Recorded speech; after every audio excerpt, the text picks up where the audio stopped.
Today on the program, we've got Otumba Christopher Alao-Akala, who is a former governor of Oyo State and the governorship candidate of ADP.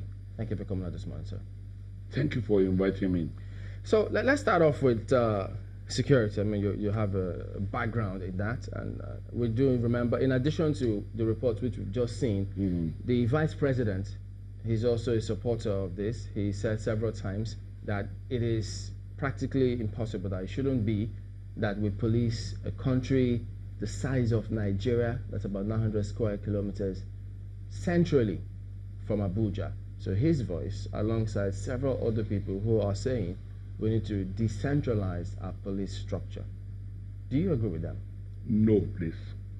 Why? This country, we are not yet mature enough to have a state police. Just for a simple reason that if people that are clamoring for state police can go back to history, they will know that we have not developed to that level yet to have a state police. Very simple. Those people that are clamoring for it, they want it for the self-aggrandizement, not for anything. I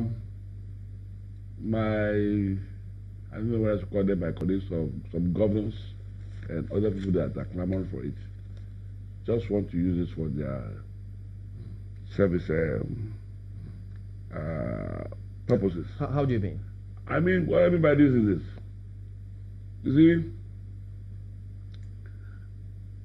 I know some of my colleagues, my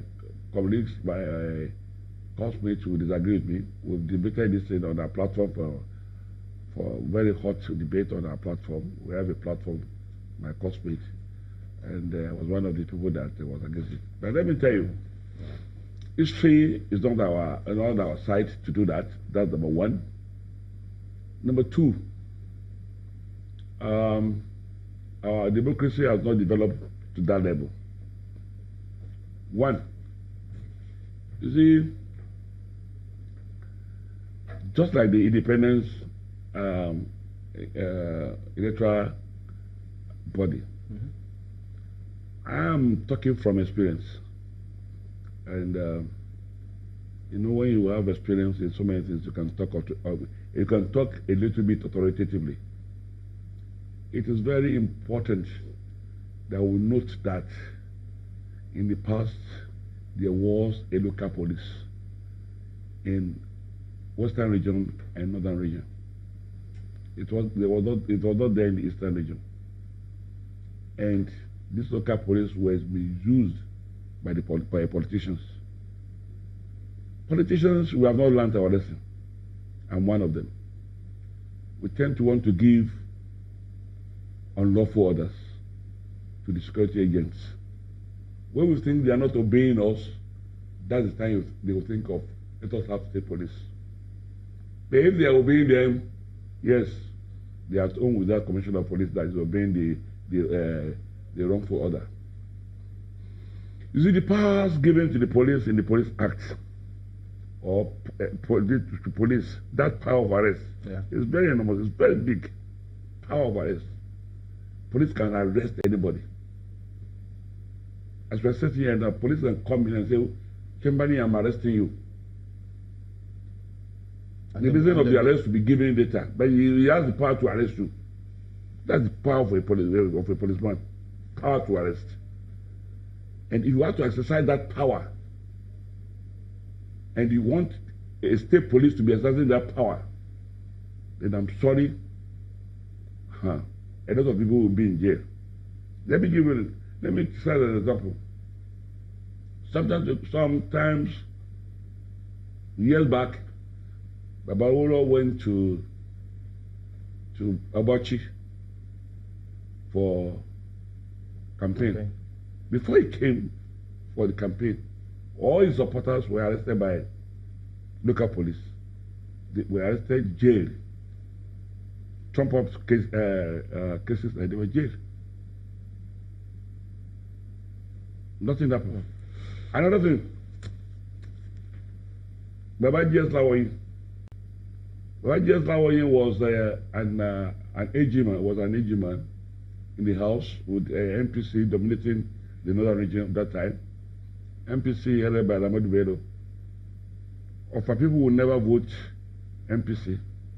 Of our people supposed to be in the north, but they were AG. So they trump out cases, cases against yes, that was 2 times. Once in Lorry and one in Lorry, one in the offer, and he was jailed for nothing, just because he was not trading their life. But okay. So because of that, it will be very impossible for us. The crop of politicians we have now, they will misuse the police, and they're going to be causing the situation in this country. Well, what if the line of authority is somewhat adjusted such that instead of reporting to, because now they report directly to the executive. Who does? The police. The Commissioner of Police, yes. Yes. But what if the reporting line now is not to the executive, as in president or governor, but to the Ministry of Justice? Would that make a difference? It will not make a difference. It will not make a difference.